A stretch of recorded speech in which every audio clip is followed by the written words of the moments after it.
খালি হাত? ফাইল কোথায়? খালি হাতে এলে যে? না মানে দিল না। দিল না মানে? না অ্যাকচুয়ালি রঞ্জা ম্যাম বললেন যে প্রোগ্রেস স্যার তো এখন নেই, উনি না এলে এই ব্যাপারে কিচ্ছু বলা যাচ্ছে না। হোয়াট? এত বড় সাহস! আস্তে আস্তে আস্তে মেজদা, উত্তেজিত হোস না, প্লিজ ওয়েট কর। ঠিক আছে, তোরা কাজ করো তো, রঞ্জা ম্যাডামকে ডাক, বলো আমরা ডেকেছি। হ্যাঁ এক্ষুনি ডাকছি। কত বড় অপমানটা করলো বুঝতে পারলি? দুদিন আসতে পারিনি আর আমাদের ফাইল দিল না। ও ইনস্ট্রাকশন দিয়েছে আমাদের কাছে যাতে ফাইল না আসে। আরে অল ইনস্ট্রাকশন দেওয়ার কে? মেজদা আস্তে আস্তে কথা বল না, কেন এত এক্সাইটেড হচ্ছিস? আমি অ্যাকাউন্টেন্টকে ফোন করছি, একটু ওয়েট কর। সত্যি তো ইনস্ট্রাকশন দেওয়ার কে? হ্যালো, হ্যাঁ বলছি ফাইলগুলো যে চেয়ে পাঠালাম দিলে না কেন? কে না বলেছে? কে? রঞ্জা ম্যাডাম? রঞ্জা ম্যাডাম কে? ও রঞ্জা ম্যাডাম তোমাদের মালিক? কতদিন ধরে চেনো রঞ্জা ম্যাডামকে? হ্যাঁ, তোমাদের কাছে ইনস্ট্রাকশন দেওয়া আছে? কে দিয়েছে ইনস্ট্রাকশন? মানে কোনো সার্কুলার পেয়েছো? আরে আমি সার্কুলারের কথা, হ্যাঁ তো সার্কুলারের ভ্যালুটা কি আছে ওই সার্কুলারে? আরে হোক না বাবা সই করা, বাবা সই করা থাকলে কি অসুবিধা আছে?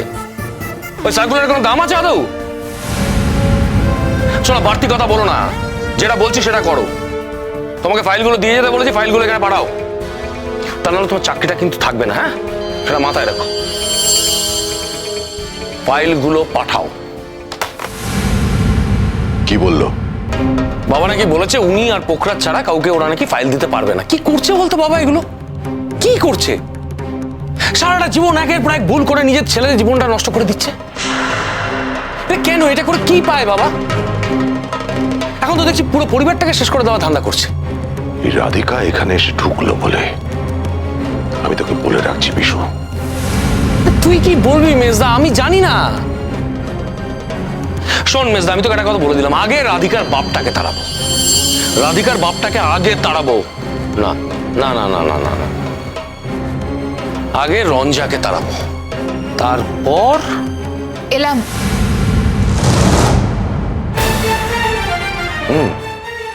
দেখছি এসেছ, সে তো আসতেই হবে। মালিক পক্ষ যখন ডেকেছে তখন কর্মচারীকে তো আসতেই হবে, তাই না? বলুন। বলবো তো, বসো বসো। না বসবো না, কেন ডেকেছেন বলুন। আসলে কি বলতো, এই এখানকার যারা কাজ করে তারা না আমি বুঝি না। তুমি হয়তো তাকে বলছো একরকম, সে বুঝছে একরকম, আমাদের কাছে এসে বলছে আরেক রকম। আসলে কি বলতো, মানে অনেকদিন আসতে পারিনি, আমাদের পুরোনো ফাইলগুলো একটু দেখতে চেয়েছিলাম, কিছু কিছু ফাইল আমাদের ছাড়তে বলেছিলাম। তা আমাদের এসে বললো তুমি নাকি বলেছো যে ফাইল নাকি আমাদের দেওয়া যাবে না। Is it possible?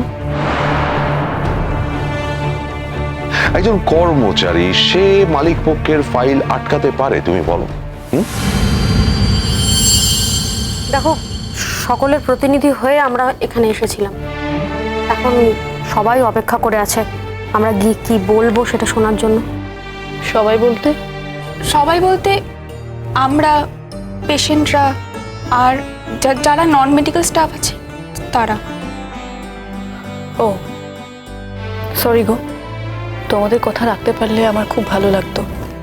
আসলে আমি আর ওখানে মানে এত দূর যাওয়ার স্ট্রেসটা আমি আর নিতে পারবো না। গাড়িতেও পারবে না? না না, ও যাতায়াত করবে, ওর জন্য এতটা পয়সা খরচা হবে, এইটা ও অ্যাকসেপ্ট করতে পারছে না। আর তাছাড়া অনেকদিন তো তোমাদের ওখানে কাজ করলো, এবার একটু শহরে কাজ করুক, একটু শহরে কাজ করে একটু বেটার ইনফ্রাস্ট্রাকচারে কাজ করে। তোমাদের ওখানে নেই তা আমি বলছি না, হবে একটা সময় হবে, কিন্তু এখন যখন একটা চান্স এসেছে তখন শহরে কাজ করুক, আমি চাই আমার মেয়ে একটু ভালো করে কাজ শিখুক, একটু ডাক্তারিটা ভালো করে শিখুক। ঠিক আছে রাধিকা, আমি তাহলে সবাইকে এই কথাই বলে দেব। আসি। তোমরা যাচ্ছ কোথায়? না মানে এতটা রাস্তা তো যেতে হবে। যাবে, একটু বসে যাও। বাড়িতে কেউ আছেন?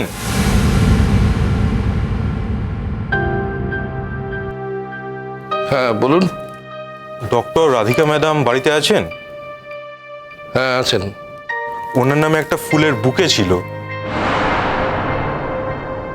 কে পাঠিয়েছে? স্যার তা তো বলতে পারবো না, আমার মালিকের সঙ্গে যোগাযোগ হয়েছিল, উনি আমাকে এই অ্যাড্রেসে আসতে বলেছেন, তো তাই আমি এসেছি। স্যার ফুলটা নিন স্যার। স্যার আর এখানে রাধিকা ম্যাডামকে একটা সিগনেচার করতে হবে।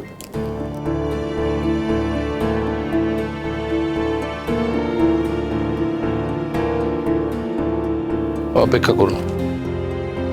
রাধিকা, একটু বসে যেতে পারতে, বুঝলে? এই রাধিকা, হ্যাঁ বাপি। এই একটা ফ্লাওয়ার বুকে এসছে, নাম টাম কোথাও নেই, ভেতরে আছে কিনা জানি না। নে। কে পাঠিয়েছে সেটা না জেনে আমি কি করে নেব বলো তো? তাতে তো আমার আপত্তি আছে। আরে ফুলই তো দিয়েছে, তুই ভালো হয়ে উঠেছিস সেই কারণে হয়তো শুভেচ্ছা পাঠিয়েছে, ভেতরে লেখা থাকলে। আর ফুল দিয়েছে, এটা নিয়ে এত ঝামেলা করার কিছু নেই। নে সই করে দে। এটা একটু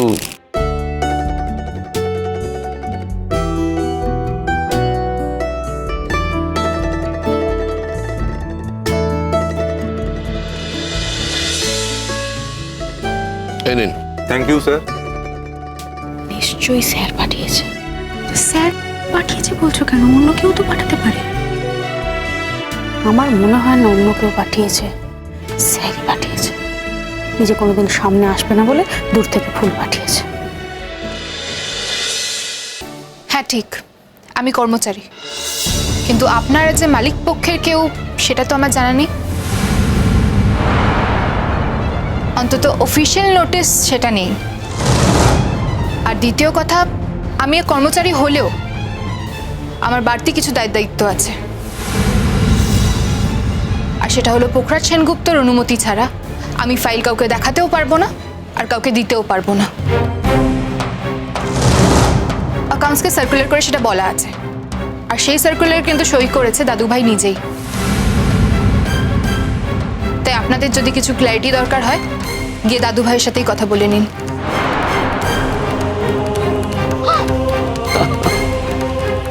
আচ্ছা তোমার মাথায় কি বুদ্ধি নেই একেবারে? বাবা এই সার্কুলার ইস্যু করেছিল যখন আমরা এখানে ছিলাম না। এখন তো আমরা এখানে চলে এসেছি। তোমার কি মনে হচ্ছে বাবা এটা জানলে অ্যালাউ করবে না? না জানি জানি জানি, লেখাপড়া তো বেশি দূর করোনি, বুঝতে পারছি। এত বড় একটা হসপিটালে এসে হকচকিয়ে গেছো, স্বাভাবিক। কিন্তু একটা সাধারণ মানে কমন সেন্স বলেও তো একটা ব্যাপার থাকে, তাই না? আমার কমন সেন্স এটাই বলছে যে মালিক পক্ষের প্রধান প্রতিনিধি যে সার্কুলার পাঠিয়েছে সেটাই আমার মেনে চলা উচিত। আপনারা আপনাদের ফাইল পেয়ে যাবেন, আগে পোখরাজকে আসতে দিন, তারপর।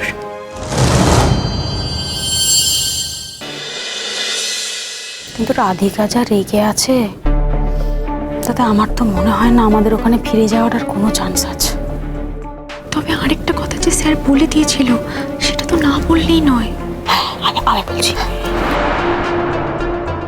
জানো তো রাধিকা, তুমি যখন অসুস্থ ছিলে তখন আমরা একটা মন্দিরে মানত করেছিলাম, সেই পুজোটা আমরা কালকে সকালে দিতে যাব আর কি। দেখেছো কাণ্ড, তোমরা আবার এসব করেছো নাকি?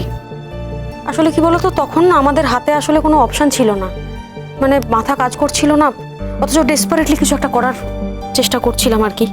তো সেজন্য আমরা মন্দিরে যাই, আর সেই পুজোর ফুলই তোমার মাথায় ছোঁয়ানো হয়েছিল। তারপরেই তুমি সুস্থ হয়েছো বলে শুনেছি।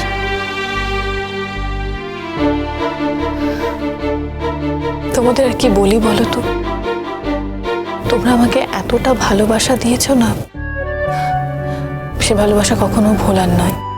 যেখানেই যাই না কেন, যত দূরেই থাকি না কেন, তোমাদেরকে আমি সারা জীবন মনে রাখবো।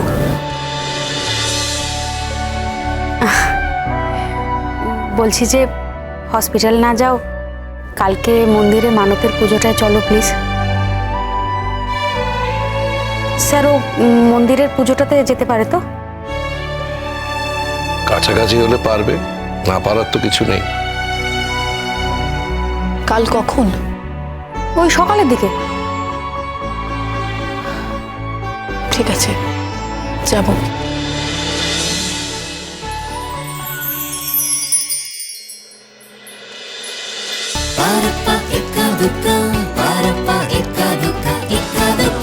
cholo cholo cholo cholo palta